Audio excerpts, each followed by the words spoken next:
মধুপুর জঙ্গলে এক বিধবা জুমা শিয়ালিনী তার মেয়ে জিয়ার সাথে থাকত। একদিন জিয়া তুলিদের বাড়িতে যায় তার সাথে খেলা করতে। কিরে তুলি, তুই এখানে কি করছিস? বসে বসে মোবাইল দেখছিস? কিছুদিন ধরে খেলতে যাস না কেন? চল আমরা গিয়ে একসাথে মাঠে খেলা করি। তোকে ছাড়া খেলা করতে আমার একদম ভালো লাগে না, তাই তো তোদের বাড়িতে চলে আসলাম তুলি। না রে জিয়া, আমার একদম মাঠে খেলা করতে ভালো লাগে না, আমি যাব না, তুই যা। আমি এখন মোবাইলে কার্টুন দেখবো, জানিস মোবাইলে কার্টুন দেখতে কত মজা। আচ্ছা তুলি, তুই কি আমাকে তোর ওখান থেকে মোবাইলে কার্টুন দেখতে দিবি? আমারও না কার্টুন দেখতে খুব ইচ্ছে করে রে, কিন্তু আমাদের তো কোনো ভালো স্ক্রিন টাচ মোবাইল নেই। আমি কি করে কার্টুন দেখবো? দে না আমাকে একটু কার্টুন দেখতে। না না জিয়া, আমাদের মোবাইল কাউকে দেওয়া যাবে না। আমার মা আমাকে বলেছে মোবাইল নষ্ট হয়ে যাবে। মা আমাকে মোবাইল ধরতে দেয় না, জানিস?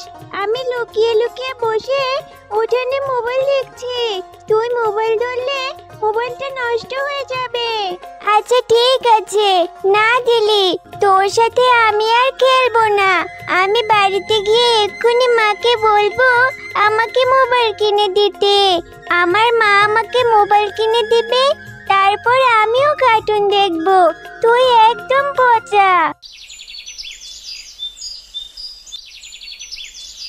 কিরে জিয়া, এভাবে মন খারাপ করে এখানে বসে আছিস কেন? একটু আগেই না গেলি তুলিদের সাথে খেলা করতে? খেলা না করে চলে আসলি যে, কি হয়েছে? এত মন খারাপ কেন? মা জানো, তুলিদের বড় একটা স্ক্রিন টাচ মোবাইল আছে। ওই মোবাইলে ও কার্টুন দেখে। আমার খুব ইচ্ছে করে কার্টুন দেখতে। আমাকে একটা মোবাইল কিনে দাও না মা, একটা মোবাইল কিনে দাও, আমিও মোবাইলে কার্টুন দেখবো। জিয়া, নুন আনতে পান্তা ফুরোয়, ঠিক মতো তো আমরা ভাতই খেতে পারি না, তুই আবার মোবাইলের কথা বলছিস? ওই মোবাইল তো বড় লোকেরা চালায়, আমাদের কি অত টাকা আছে যে তোকে মোবাইল কিনে দিব? এখন এমন আবদার করিস না মা, যা, আমি এখন মোবাইল কিনে দিতে পারবো না তোকে। মা, তুমি সব সময় এমন বলো যে টাকা নেই। তুমি একটু টাকা জমিয়ে আমাকে মোবাইল কিনে দেবে, আমিও মোবাইলে কার্টুন দেখবো। তুমি আমাকে কিছু কিনে দিতে চাও না। আচ্ছা ঠিক আছে, এখন চল খাবার খেতে, অনেক বেলা হয়ে গেছে, খাবার খাবি চল। কিরে জিয়া, এভাবে বসে আছিস কেন? খাবার খাচ্ছিস না কেন? তাড়াতাড়ি খাবার খেয়ে দেখ, তোর পছন্দের তরকারি রান্না করেছি। না মা, আমি খাবার খাবো না, আমার খিদে নেই। তোমাকে কখন থেকে বলছি আমাকে একটা মোবাইল কিনে দাও, মোবাইল কিনে দাও, আমার কোনো কথাই শুনছো না তুমি। তোর মোবাইলের ভূত এখনো যায়নি মাথা থেকে? সেই কখন থেকে বলছি মোবাইল তোকে কিনে দিতে পারবো না। কি করে কিনে দেব? মোবাইল কেনার মতো যে আমাদের কাছে টাকা নেই। এত বায়না করিস না তো, খেয়ে নে। জানো মা, তুলি, টুকি, রিঙ্কু ওরা না মোবাইল দেখে দেখে ভাত খায়। তুমি আমাকে একটা মোবাইল কিনে দাও, আমিও ভাত খাওয়ার সময় কার্টুন দেখবো আর ভাত খাবো। জিয়া, আমি এত কথা শুনবো না। স্কুলে লেখাপড়ায় একদম মন নেই, এখন আবার বলছে মোবাইল কিনে দিতে। আমি পারবো না, একদম কথা বলবি না, এক্ষুনি খেয়ে নে। আচ্ছা বুঝতে পেরেছি, তুমি আমাকে মোবাইল কিনে দিবে না, আমি ভাতও খাবো না, চলে যাচ্ছি আমি বাড়ি থেকে। আরে জিয়া, কোথায় যাচ্ছিস? ভাত না খেয়ে চলে যাচ্ছিস? যাস না মা, যাস না, ভাত খেয়ে যা।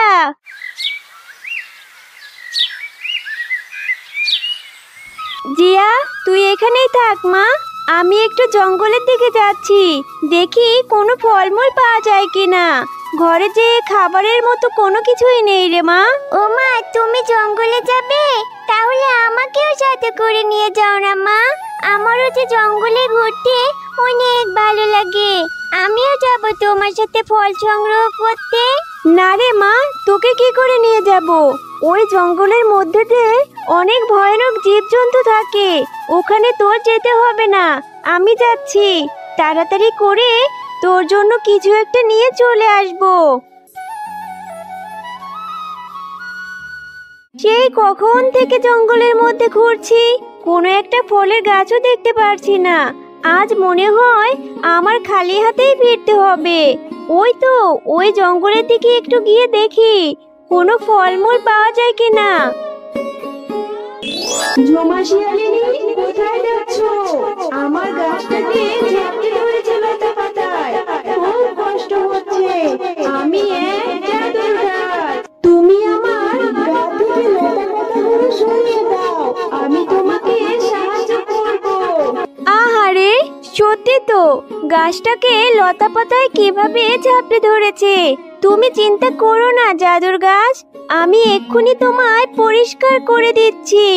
এরপর ঝুমা শিয়ালিনী গাছটার লতা পাতাগুলো পরিষ্কার করে দেয়।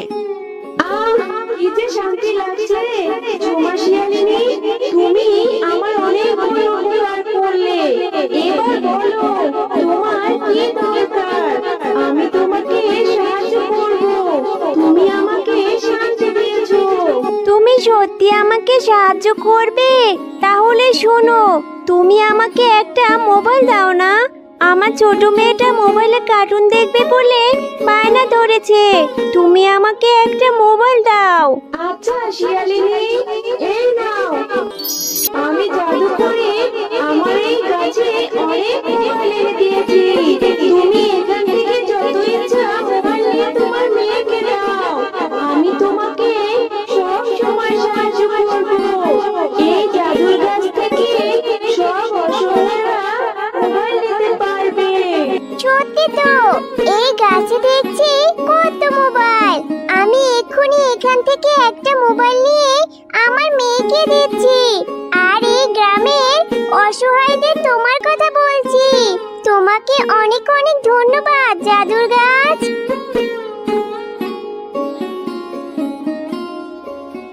জিয়া, আরে এই জিয়া, এদিকে আয় না মা। দেখ, তোর জন্য আমি মোবাইল নিয়ে এসেছি। কত সুন্দর একটা মোবাইল। এই মোবাইল দিয়ে তুই এখন থেকে কার্টুন দেখতে পারবি। ও মা, সত্যি তো একটা মোবাইল দেখছি। কত সুন্দর একটা মোবাইল। এই মোবাইল দিয়ে এখন আমি কার্টুন দেখবো। দাও দাও, আমাকে দাও। খুব পছন্দ হয়েছে মা। এই মোবাইল তুমি কোথায় পেলে? হ্যাঁ রে মা, পেয়েছি। ওই মোবাইলটা আমাকে একটা জাদুর গাছ দিয়েছে। ওই গাছটাকে আমি সাহায্য করেছিলাম, আর ওই গাছ আমাকে এই জাদুর মোবাইলটা দিয়েছে। গ্রামের সমস্ত অসহায়রা এই গাছ থেকে এখন থেকে মোবাইল নিতে পারবে। হ্যাঁ মা, ভালোই হয়েছে। এখন থেকে আমি কার্টুন দেখব। এরপর থেকে জিয়া প্রতিদিন অনেক মোবাইল দেখতে থাকে। মোবাইলে কার্টুন দেখতে দেখতে সে এক সময় অসুস্থ হয়ে পড়ে।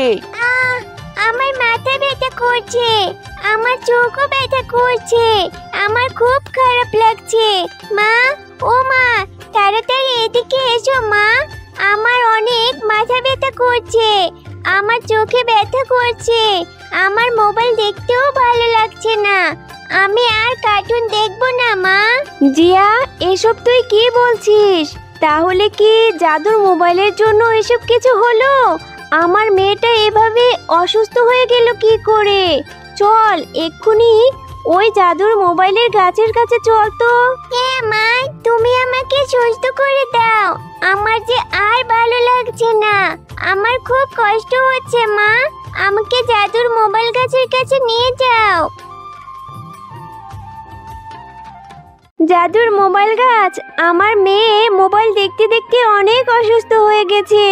ওর মাথা ব্যথা করছে। এটা কিভাবে হলো? ও কিভাবে ঠিক হবে জাদুর মোবাইল গাছ? জিয়া, তুমি সারাদিন মোবাইলে কার্টুন দেখেছো। এত মোবাইল দেখলে অসুস্থ তো হবেই। তুমি তোমার বন্ধুদের সাথেও খেলতে যাওনি। তুমি মোবাইল দেখা বাদ দাও, অল্প মোবাইল দেখবে আর বন্ধুদের সাথে বাইরে গিয়ে খেলা করো। তোমার মন ভালো থাকবে আর শরীরও ভালো হয়ে যাবে। আচ্ছা ঠিক আছে জাদুর গাছ, আমি আর কখনোই মোবাইল দেখবো না। আর দেখলেও আমি অল্প সময় মোবাইল দেখবো। আমি আবারও তুলি, টিনা আর রিঙ্কুর সাথে মাঠে গিয়ে খেলা করব। আমি তোমার সব কথা মেনে চলবো গাছ। তুমি খুব ভালো মেয়ে। এখন থেকে অনেক কম সময় মোবাইল দেখবে, আর আজকে থেকে বন্ধুদের সাথে তুমি খেলা করবে, আর তাড়াতাড়ি সুস্থ হয়ে যাবে। এরপর থেকে জিয়া প্রতিদিন তার বন্ধুদের সাথে খেলা করতে যায়, মোবাইল অনেক কম দেখে, আর সে এভাবে কিছুদিনের মধ্যে সুস্থ হয়ে যায়। তো বন্ধুরা, গল্পটি যদি ভালো লেগে থাকে চ্যানেলটিকে সাবস্ক্রাইব করে দাও, আর পাশে থাকা বেল আইকনটিতে প্রেস করে আমাদের পাশেই থেকো। ধন্যবাদ।